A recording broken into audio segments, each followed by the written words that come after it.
اعوذ باللہ من الشیطان الرجیم بسم اللہ الرحمن الرحیم۔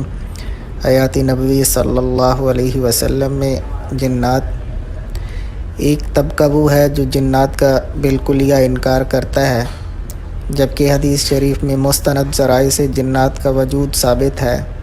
ہم یہاں قارئین کے استفادہ کے لیے دو واقعات کا ذکر کیے دیتے ہیں۔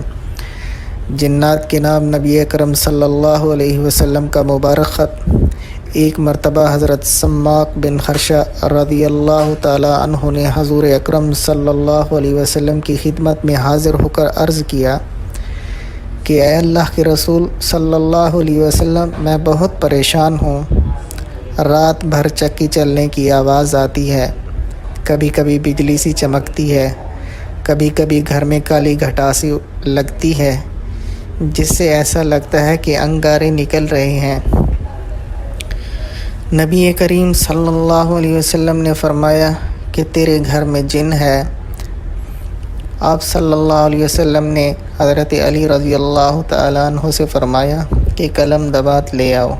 جب حضرت علی رضی اللہ تعالیٰ عنہ لے آئے تو آپ صلی اللہ علیہ وسلم نے تمام جنات کے نام ایک خط لکھوایا اور حضرت سماک رضی اللہ تعالیٰ عنہ کو عطا فرمایا۔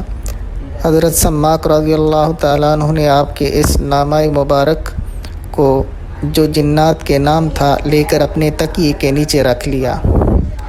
کچھ دیر کے بعد مکان کے اندر سے رونے اور فریاد کرنے کی آواز آئی، ہائے میں مر گیا، ہائے جل گیا، اے سماک میں اب تیرے گھر نہیں آؤں گا، نہ تیرے آس پاس رہوں گا، مجھے معاف کر دے، مجھے چھوڑ دے۔ حضرت سماک رضی اللہ تعالیٰ عنہ نے فرمایا کہ جب تک میں نبی کریم صلی اللہ علیہ وسلم سے عرض نہ کروں میں تجھے ہرگز نہ چھوڑوں گا۔ حضرت سماک رضی اللہ تعالیٰ عنہ نے صبح کی نماز کے بعد حضور اکرم صلی اللہ علیہ وسلم سے رات کی پوری کیفیت عرض کی۔ آپ صلی اللہ علیہ وسلم نے فرمایا کہ اے سماک، جنات کی قوم پر رحم کر اس نامہ مبارک کو ہٹا لے، اللہ کی قسم قیامت تک ایسے شریر جنات اس عذاب میں مبتلا رہیں گے۔ حضرت سماک رضی اللہ تعالیٰ عنہ نے وہ نامہ مبارک اپنے سرہانے سے ہٹا لیا اور جنات سے ہٹا لیا اور جنات غائب ہو گئے اور پھر کبھی وہ اس گھر میں نہیں آئے۔ اگر کسی کو بھی اپنے گھر میں جنات کا خطرہ محسوس ہو تو اس نامہ مبارک کو گھر میں رکھے، انشاءاللہ جنات اس گھر میں کبھی نہ آئیں گے۔ نامہ مبارک یہ ہے۔ بسم اللہ الرحمن الرحیم۔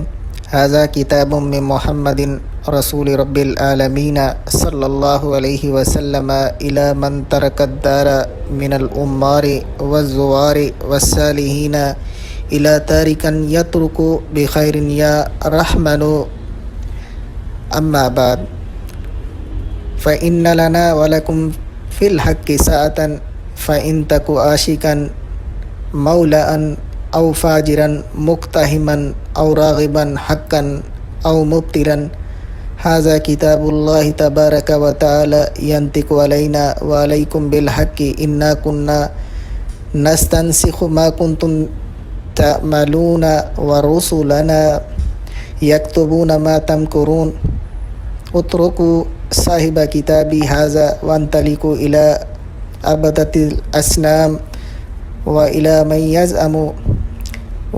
من يزعم أن مع الله إلها آخر لا إله إلا هو كل شيء هالك إلا وجهه له الحكم وإليه ترجعون يغلبون، حامیم لا ينصرون، حامیم عین سین کاف تفرق أعداء الله وبلغت حجت اللہ ولا حول ولا قوة الا باللہ فسیکفیکہم اللہ وہو السمیع العلیم۔ اگر کسی کے گھر میں جنات کی شرارتیں بڑھ جائیں تو وہ نبی کریم صلی اللہ علیہ وسلم کے اس نامہ مبارک کو لکھ کر اپنے سرہانے تکیے کے نیچے رکھ کر سو جائے، انشاءاللہ چند روز میں جنات اس گھر سے دور ہو جائیں گے۔ جب جنات سے نجات مل جائے تو اس نامہ مبارک کو 40 دن تک گھر کے کسی کمرے میں رکھیں۔ 40 دن کے بعد اگر اس نامہ مبارک کو ہٹانا ہو تو کسی پانی میں بہا دے، اگر رکھے رہے تب بھی کوئی حرج نہیں۔